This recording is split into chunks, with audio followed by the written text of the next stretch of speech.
This first time, we're rowdy, but kind of be gentle. He's a little old, so don't get too loud. So, oh, it's fun. Hey, who's glad to be here this morning? Amen. I was a little worried when Pastor Tim asked and nobody responded, but we've got a lively crowd, right?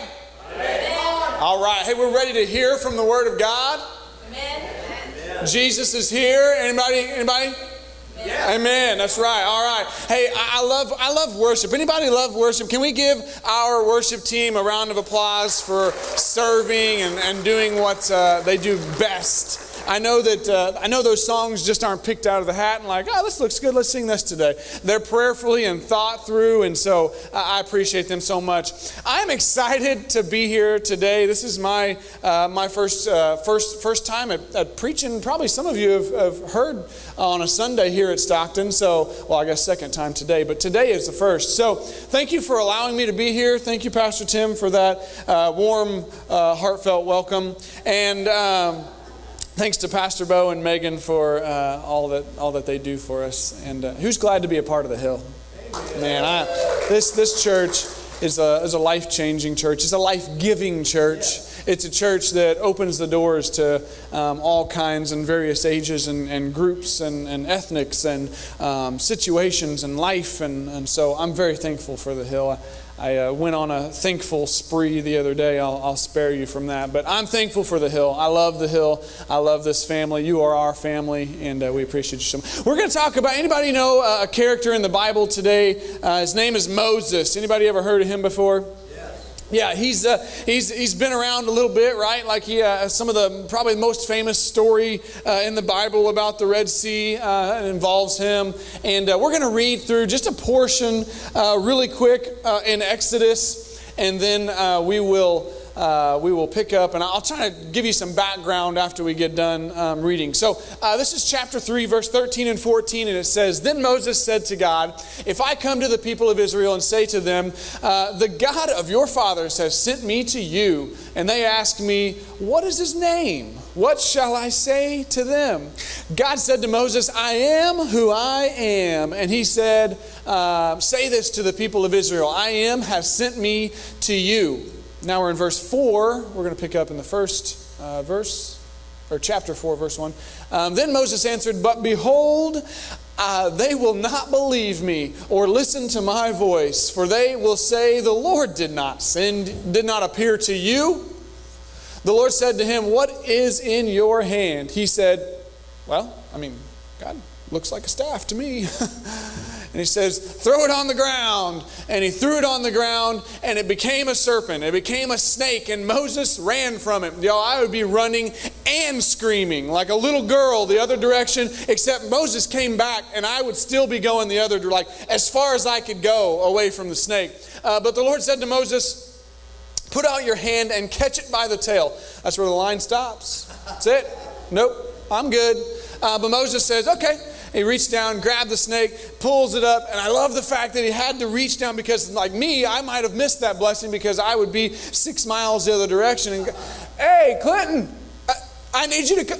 All right, never mind. But he has to reach down and grab it, and I can only imagine like it's the snake is dragging on the ground as he's picking it up, and by the time he looks back, and then God says, "Check it out." And it become a staff right back in his hand. But he had to go through the exercise of reaching down and picking it up and going through the process and going in the middle of the mess. Anybody been through a middle of a mess before? And get in the middle of the mess, bend down and pick it up. And it became a staff back in his hand. Now, that's the end of our verses for the day. So Moses, backstory just a little bit.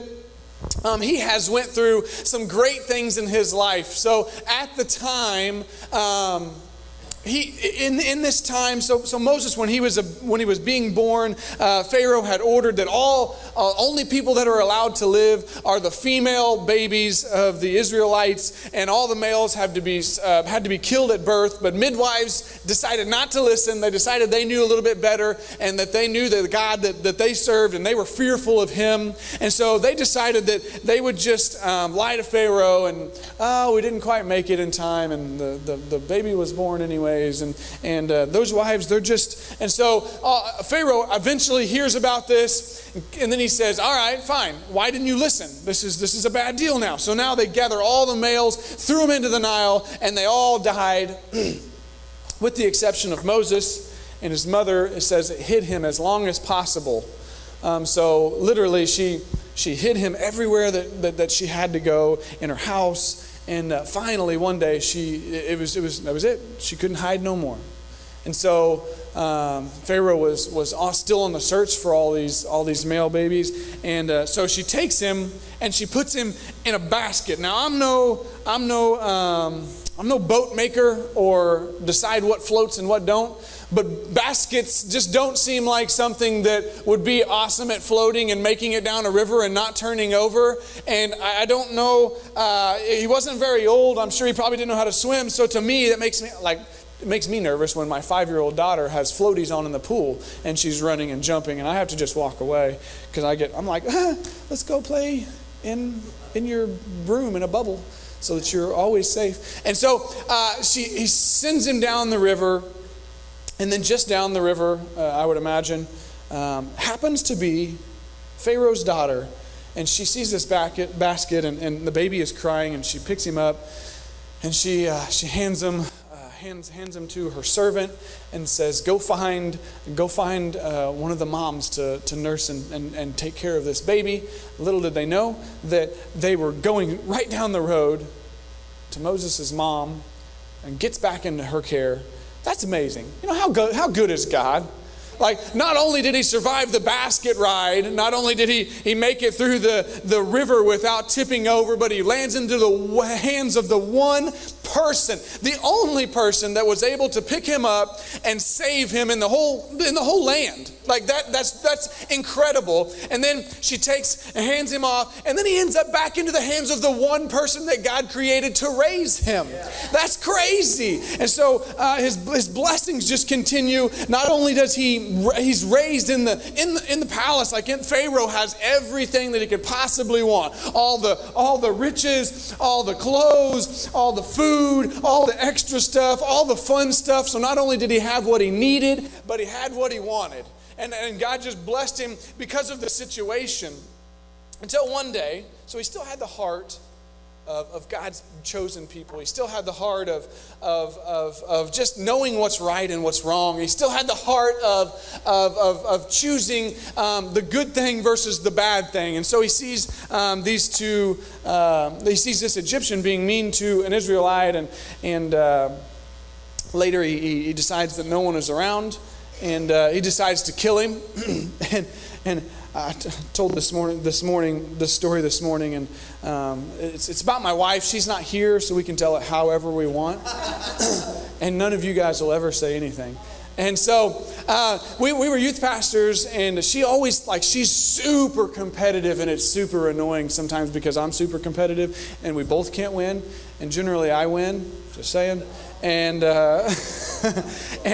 and so she always thought she had to race all the youth kids, and she had to be the best or the fastest, or she was older, so she was a female, so she felt like she needed to gain her place. And so it was raining, or it had just rained, and the asphalt was all wet, and she had these little heel things on, wedges, and I don't even know why I know why it's a wedge.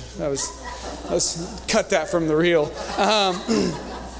But anyways, I can remember her running, and then by the time she gets down there, I can remember this sound so clearly in my mind. It was zip, zip, and then whoosh, her legs were in the air, and she landed on her back, and I laughed for a really long time, and then I went and checked and seen if she was okay, in that order. And I'm not proud of that. I'm just saying that's what happens. And so, but and then when you jump up, when you fall, everybody fell upstairs or something, or downstairs, and by the time you get to the bottom, you roll, and you just get up and you walk, and you're like, no, good, nothing. No, that was good.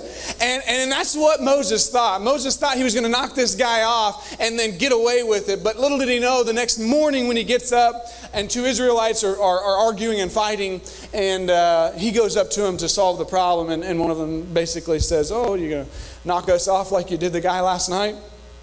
And he's like, oh, you've seen that. How do you know about that? So Pharaoh finds out.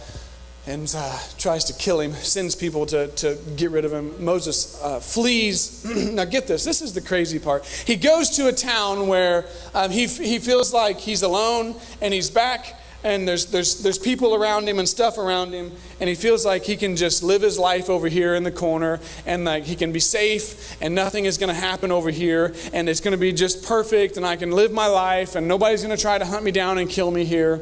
And he thinks that it's all good. And then one day he's out getting his daily duties, and he sees this bush burning in the corner, and he's like, well, that's interesting, that bush is on fire. And he goes about his business, and he's like, that bush is still on fire. It's not a very big bush, and it still looks the same. That's weird. I'll go check this out. So he walks over, and God tells him to take off his sandals. He's standing on holy ground. God speaks to him, and we pick up our story. And then this is Moses' reaction. Like, God is literally telling him to pick up the tools that he has, his staff, and who he is, and he's telling him to go and save the Israelites from the Egyptians, hundreds of thousands of people, and bring them out of captivity. Go back to the land that I know that you ran from because they were going to try to kill you, but go back there, and then go in there and tick Pharaoh off and try to take all of his workforce, his entire workforce that was producing all of the work in Egypt, and take them out. And he's like, nah, I'm good. But God, they won't believe me. In chapter 4, verse 1, it says, then Moses answered, behold, they will not believe me or listen to my voice, for they will say, the Lord did not appear to you. You're crazy, dude. They didn't come to you in the middle of the night. He didn't come to you through a burning bush. You're crazy. How many times does God speak to you, and before you can take the next step, the people around you say, I don't think that was God, bro.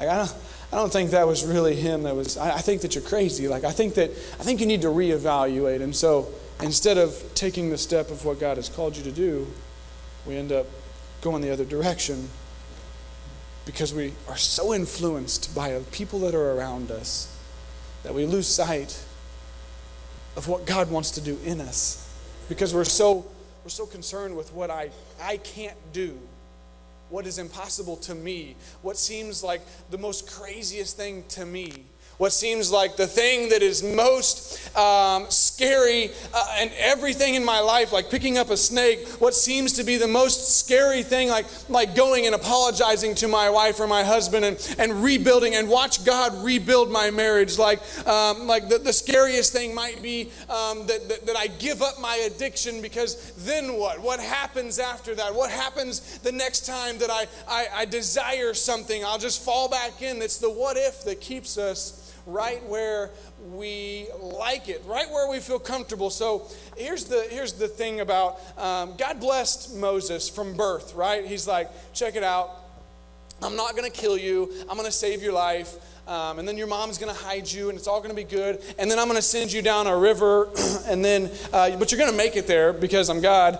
And then I'm going to put you into the hands of the only single person that can save you in the land, called Pharaoh's daughter. But that, not only that, like, I know that's awesome because I'm pretty good. But then I'm going to send you back to your mom because she's the one that I've called to raise you, and I know that that's what I need. So I'm going to make that connection for you, and we're going to go ahead and fill your life up with that. And then you're going to get raised with all kinds of awesome stuff, and you're going to get everything that you want and everything that you need. But then one day you're going to make a choice. Life is built on choices. My father-in-law, if I've heard him say it he used to be a children's pastor for a long time, and he would say, life is built on choices. There's good choices and there's bad choices. There's not a choice that defines your life, but multiple choices define your life. I can make a bad decision and it still goes into my cup. Moses chose to take someone's life into his own hands, and it still went in his cup, right? We can't just put good stuff in our cup, because that's not reality. Like, I don't know about you, but I mess up. And I do things that are stupid, and I do things that I regret, and I do things that I wish I had never been a part of. But the reality is I make choices, and sometimes they're not the best choice.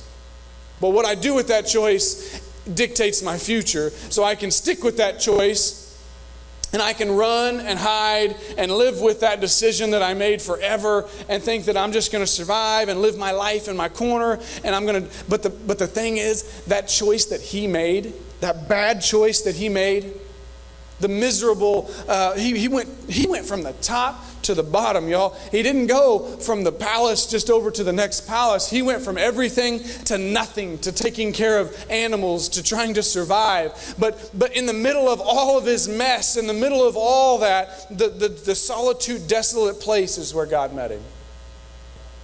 The place where he thought all was lost, I had failed. There's nothing that I can do anymore. God, surely he can't use me, is the place where the burning bush happened. And so that choice, even though not so good, is still a part of what God is doing. So he sends a burning bush and talks to Moses. And then we get right about, that's perfection, y'all. Check it out. It's like a bubble right on the edge. That's good. I got to walk real carefully. We get right to the point of completely full. But turn to your neighbor and write down the title of the sermon today. Don't stop at the top. Don't stop at the top. Don't stop.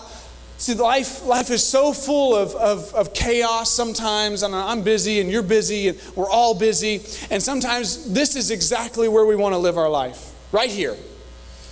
We got good things that God has blessed us with in here. We've got some bad choices. We've got some great choices. We've got kids. We've got wife. We've got husband. We've got family. We've got all this stuff that goes on in here. And my cup and my life is, generally speaking, it's good. Maybe I filled my cup up with bad decisions today, and I am here and I'm disgusted by my life and I want to change. And the good news is that Jesus is here and we can make that change. But I think that most of us live right here. You know why? You want to know why? Because right here, I'm in control. As long as I stay within the confines of my cup, I can make the decisions, I can make the choices, I can step wherever I want to step, I can make the move whenever I want to make the move, I can say, God, no thanks, I can do all these things. And God is saying, yeah, but, and we get the Moses mentality and we say, yeah, but I'm not good enough. And God, I mean, come on, have you seen my life? I know you've been around. You can't use me. There's too many people in the community that know my history. There's too many people that are around that would never believe anything that I have to say because I've messed up so many times that I'll just live right here. I'll just live right here. This is super, super, super convenient, comfortable, and nice. I think that sometimes, see, Moses and God didn't even care. God, he just like, yeah, but tell him I am sent you. And he's like, I am. They're not going to believe me. Okay, well, just I'll give you pick up your staff and throw it down. Pick it up. It's a snake. It's not. Booyah! You're going to use that staff later. I promise. And then he's like, but God, I'm slow at speech and tongue, and I can't do this. And he's like, come on, Moses. Okay, where's Aaron? I'll send you a helper. Like, let's go. Quit making excuses. But what do we do sometimes when we come to church? I'm going to use this so you can all see me. This is our chair in church, and God is good. Like, nothing wrong with this. Like, there's a time to sit in church, and there's a time to heal, especially at the Hill, because we believe in welcoming hurting and broken, and there's a time for healing, and there's a time for preparation of what God wants to do in your life. And sometimes this is what God is calling you to do in your life. But there's more times often than not that for years we sit in our chair and we fill the void and we fill the spot on the Sunday morning or the Sunday night, or we just make that just our normal. Like, who in here has a spot, and when like a visitor comes in and you're like, oh, homie, that's my spot. What are you doing in my chair, bro? Like, nah. And so, like, but I think that we can get so used to this chair that we forget that God is not calling us to sit in a chair. Like there's a time for that, but the Bible is clear when it says, go and preach the gospel to all the nations. It says, go and run the race. Like, go and do the stuff. Go. Don't just be a setter. Don't just be someone who is a spot taker. Are you a part of a hill group? Are you a part of a team, of a volunteer team? Are you a part of something in the church? Maybe you've taken that step and now God's calling you to start something. Maybe God is calling you to be a part of the next thing in your life. Maybe God is calling you, that there's an email that's been sitting in your inbox and somehow it landed in the inbox and not the spam box. I can tell you why, because it's God mail, and it's telling you to fill out the application for the job that you think you're unqualified for, or you're not worthy to have, or whatever it is. But God sent it to you for a reason, and all He's telling you to do is go. But it's super uncomfortable because it knocks me out of this scenario. It knocks me away from my comfortable spot right here. And not that, write this down if you're a note taker, which I believe you should be, because it puts it in your mind. And normally if I want to remember something and I don't write it down, I can't remember it. But if I write it down, I don't ever have to look at it again. I just remember it. And I'm not saying that salvation falls and rests and lands in your hands or your shoulders on anybody. That's God's job. Our job is to go. His job is to send the Spirit to save and bring salvation to their life. But what I am saying is, if we get so used to our pew or our chair or our whatever, our comfortable spot, and the opportunity comes along, and we have two choices. That's the bottom line. There's two choices. Yes and no. Yes and no. So here's what I want you to write down. Your yes or your no has the potential to affect somebody's salvation. Their destiny, their spot, your yes or your no. If God tells you to go breathe life into somebody, now, do I believe that if Moses had said no and walked away, like I would have, screaming the other direction from the snake, that God would have called somebody else and got people out of Israel? Absolutely. Do I believe that there's a chance that some Israelites, some of God's people would have died in the process of the training of the new person? Sure. Do I believe that somebody's life might have been caught off guard, or might have been worse than it would have if Moses had just said yes, like he did after God talked him into it?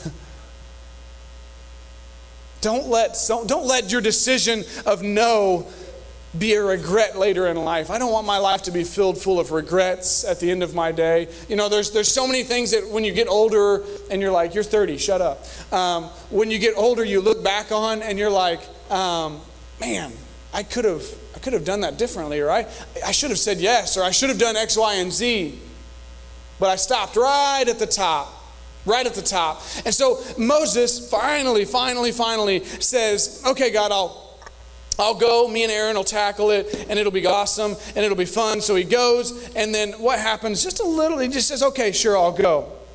And then a little bit overflows and a little bit happens, and he goes through ups and downs, and all through the loops of Pharaoh's heart is being hardened, and then it's softened, and they get favor, and then they don't, and then all the stuff happens, and then finally they send them out. But not only do they send them out because he says yes, and he gets favor from God finally. His cup is overflowing. And Pharaoh says, here, check it out. Don't just go, but take a bunch of gold and take everything that you might need along the way. And I'll supply all of your needs according to my riches in heaven. But I'm gonna release you. But before you go, here, take all this stuff with you. And then what blows my mind is, so all this stuff, all these people, all God's people see all the miracles that happen. And then they get stuck and they're like, but we don't have anything to eat. Moses, why did you do this? We should have just died and worked our fingers to nothing. And then God's like, there's you some bread. And they're like, oh, Moses, you're so awesome. And then they go on a little bit further and they're like, oh, Moses, there's a Red Sea. Why did you do this? So I would have rather died, and at least I would have food. And I'm like, are you guys serious right now? Like, what has God brought you through? Sometimes it's good to reflect where God is taking you.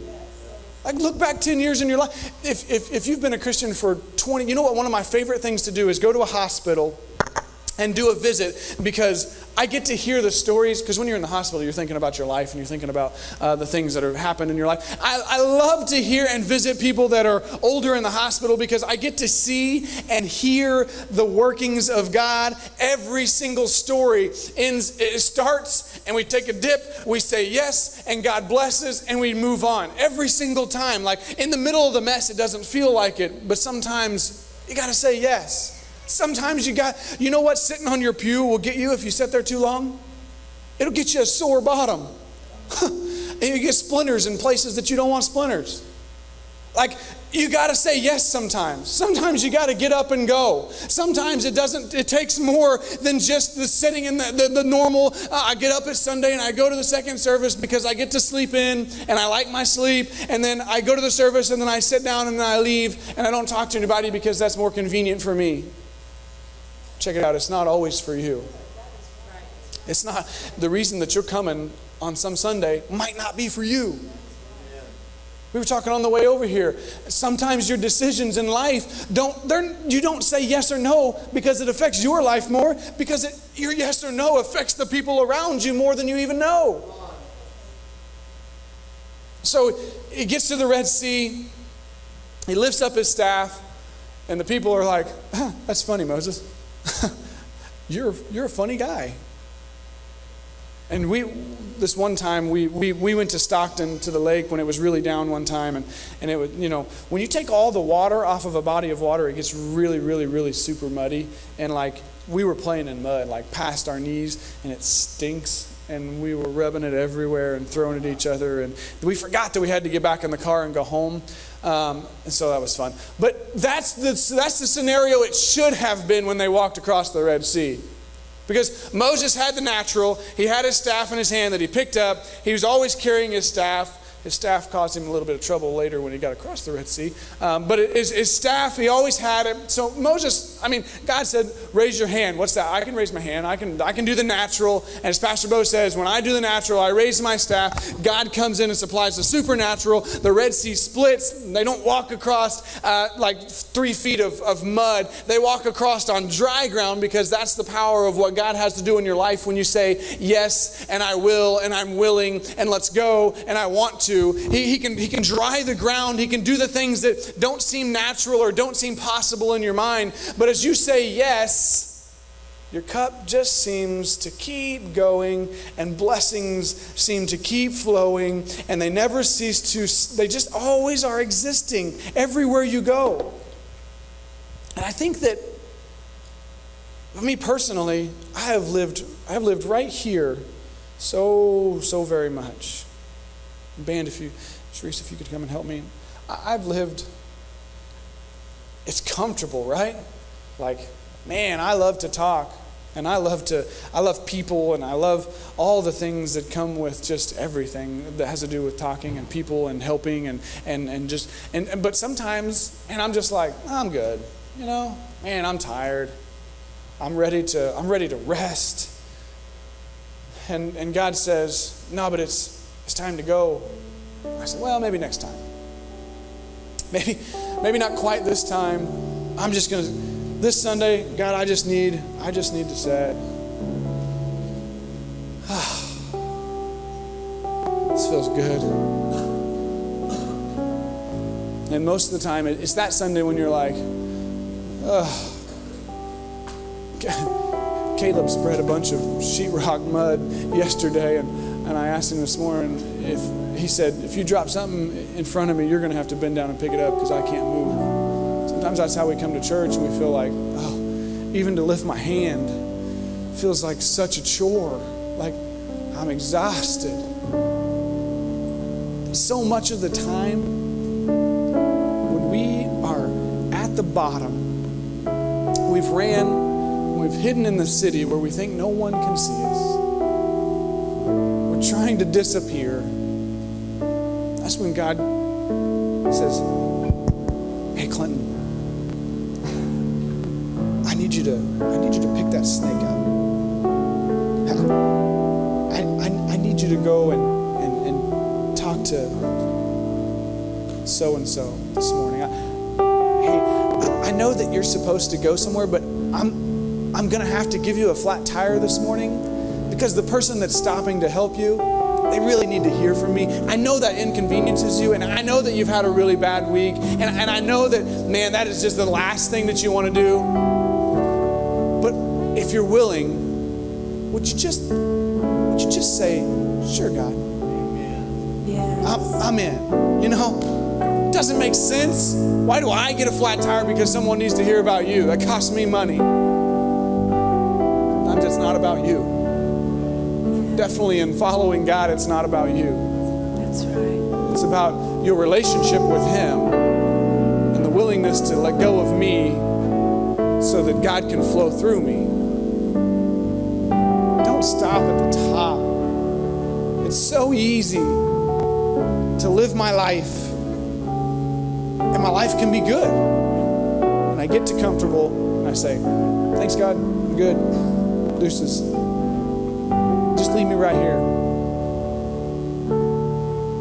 And I don't think that's what God calls us to do. That's right.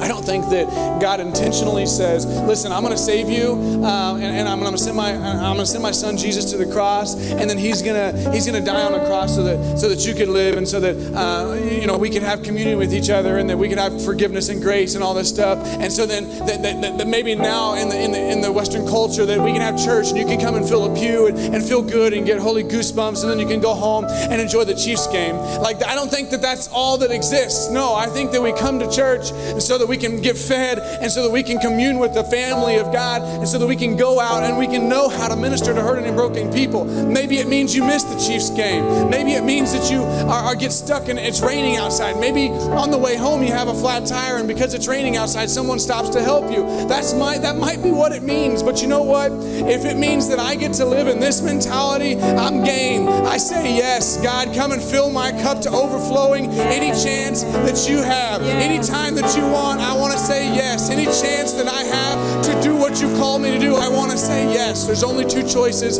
and it's yes or it's no. And I want you to examine what that means in your life today.